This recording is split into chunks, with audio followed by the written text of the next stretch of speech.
你好，我係 Doris，我哋依家一齊嚟睇下2025年3月10日至2025年3月14日嘅香港資金流分析。以下資訊係由彭偉新提供。喺過去一個星期，恒生指數收市報23,960點，整體跌咗271點，跌幅1.1%。全周最高曾經見過24,293點，最低係23,199點，波幅高達1094點。喺開市競價時段，5個交易日中有3日錄得淨資金流入，2日出現資金流出，整體資金流出62.6億港元。至於收市競價時段，有3日錄得淨資金流入，2日出現資金流出，全周錄得淨資金流入81.8億港元。綜合開市同收市競價時段，恒生指數全周資金流出2.5億港元，比起前一周嘅209億港元流入，減少咗211.5億港元，顯示資金流情況顯著轉差。與過去5個星期平均值195億港元相比，資金流減少咗101.3%。喺恒指成分股方面，上周有38隻股份上升，41隻股份下跌，升跌比率係1:1.1，整體走勢偏弱。4隻股份升幅超過5%，8隻股份升幅介乎3%至5%，有10隻股份跌幅超過5%。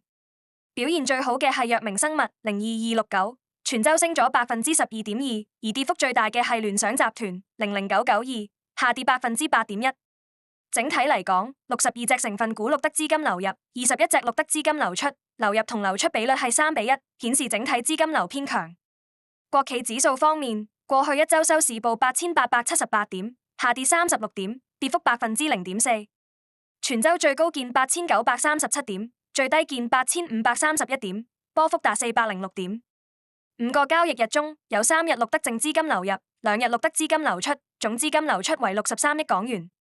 綜合開市同收市競價時段後，國企指數全周錄得資金流出10.2億港元，顯示資金流情況顯著轉差。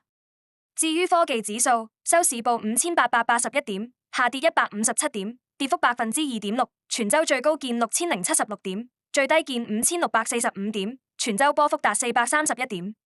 開市競價時段中，3個交易日錄得淨資金流入，2個交易日錄得資金流出，總資金流出為63.7億港元。